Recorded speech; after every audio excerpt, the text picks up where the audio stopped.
We're back. It's Rimworld. It's time for some space. Time to go into some space. Do some space stuff. So the issue I've been having with this series is sometimes not a lot happens, and I don't know what to talk about while not a lot is happening. Like, I'm not sure if it would just be better for me to go into more of a storytelling and cut out a lot of the just like uninteresting, we fly to another place and we plant some crops and we harvest some crops. And instead just like cut that, but then that might be more effort than I'm willing to put into this kind of, to these series, because I want it to be easy for me too, so that I can enjoy just playing the game. So I don't know, I haven't really decided yet on what I'm going to do. I'm gonna stick to the way I've been doing it for now, but the man, I watched one the other day. I think it might have been episode 5, where I was like, dude, episode 5 is straight dog. I did not enjoy watching it, and I usually at least watch it and I'm like, it's like sort of decent. Like, it tells a story. Having it on in the background, it's not like intolerable, but episode 5, man, I don't know about it. So that's about it. We'll see what happens. Alright.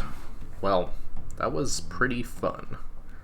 I went for about 90 minutes. I'm still, kind of what I said in the intro. I'm still trying to think about how I can make this a little bit more interesting to watch.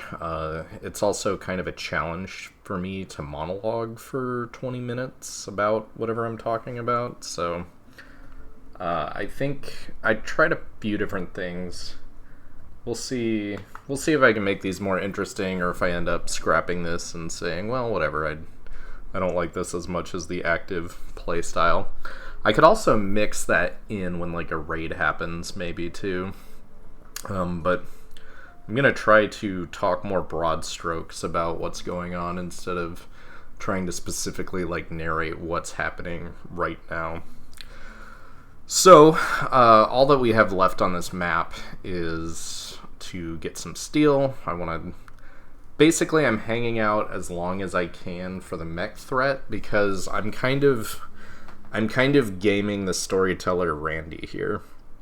What I would like him to do is drop a big threat, and then I fly away. Which doesn't, Randy can attack over and over again, that's just how he works, but he's less likely to attack you immediately. So what I did there is I waited for a raid to happen, and then we jumped to our next location. We're just heading north. We're heading north to get to the GravCore engine that's up there. Basically, I'm limited by the amount of panels I have and the amount of GravCore I have to make my ship bigger. I feel like I have pretty much everything on my ship that I want. I would just like it to be a little bit more spread out and look a little bit nicer and do some nice cosmetic changes, but overall, I'm pretty happy with how it's working.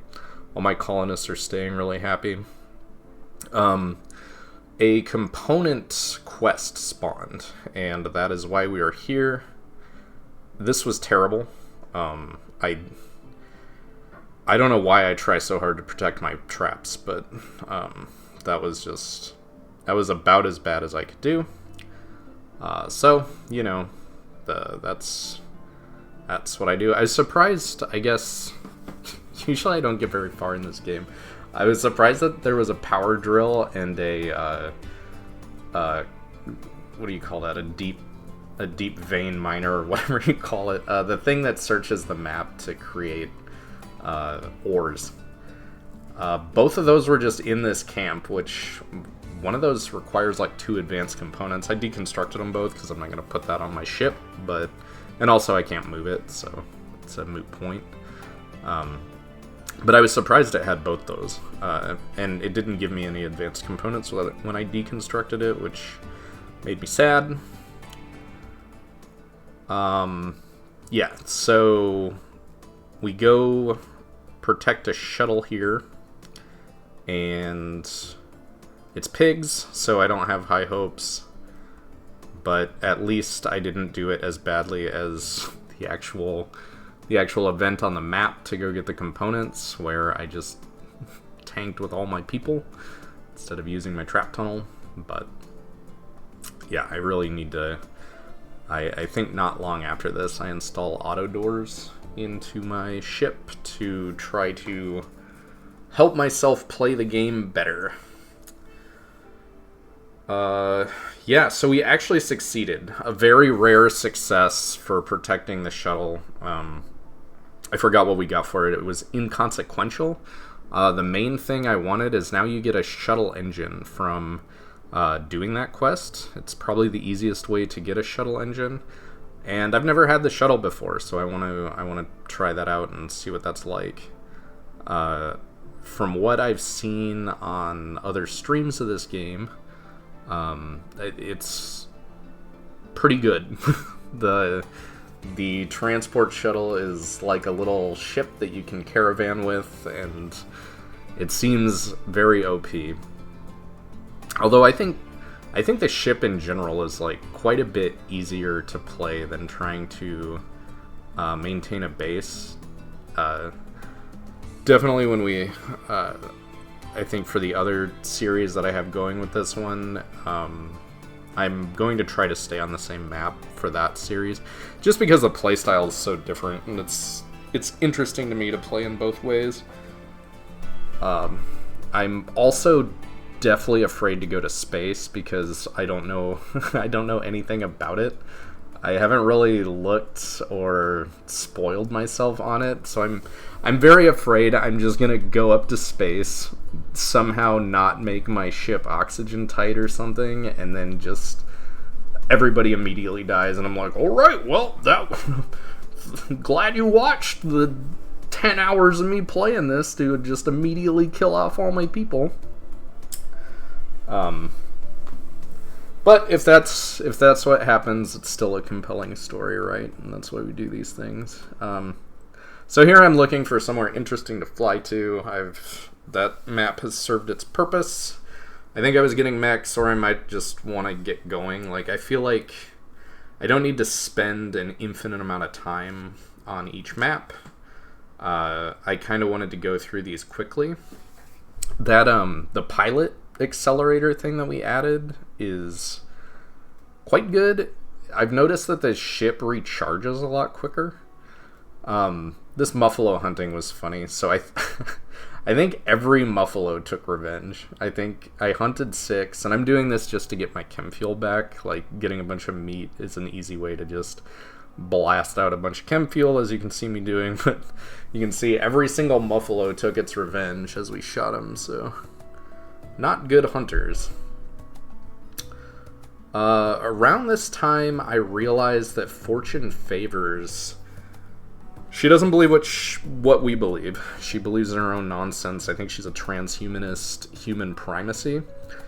But human primacy, her religion does have a production specialist, which I give to her. It's a little later on. This was horrible.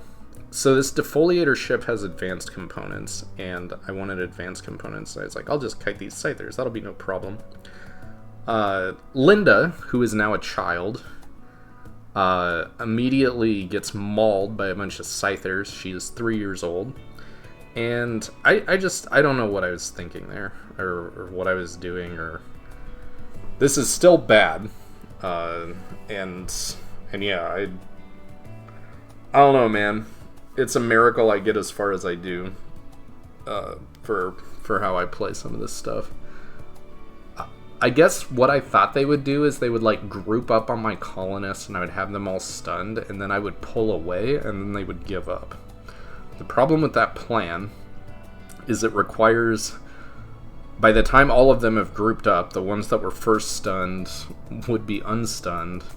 So what I really needed to do is fire off a volley and then just run away until they rubber banded back to protect their defoliator ship. And the whole point of me even trying to do this is I'm trying to get some advanced components because I want to get that shuttle. The shuttle is the goal, and that is what I am looking to do. So I take Isaac out, and Isaac makes some short work of the rest of the Scythers. There's 6 left. I think I killed 3. I decided with his Architect Eye and him being a wimp, even if he does get caught by them because I play poorly, he'll just go down immediately, so it wouldn't be nearly as bad.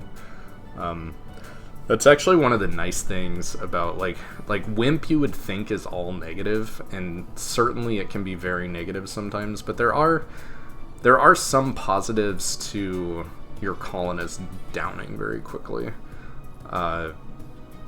Namely, they don't take as much damage, so he's good to go out and, like, if I needed somebody to pull a siege or something, that's who I would have to do it. But we're getting help from our tribal buddies, and they serve as a nice buffer. Then they decided to leave the map into the rest of the Scythers, which was a good choice. I appreciated that. That was very nice of them to help me out. And yeah. So, going back a little bit on what I was talking about with the, the ship being...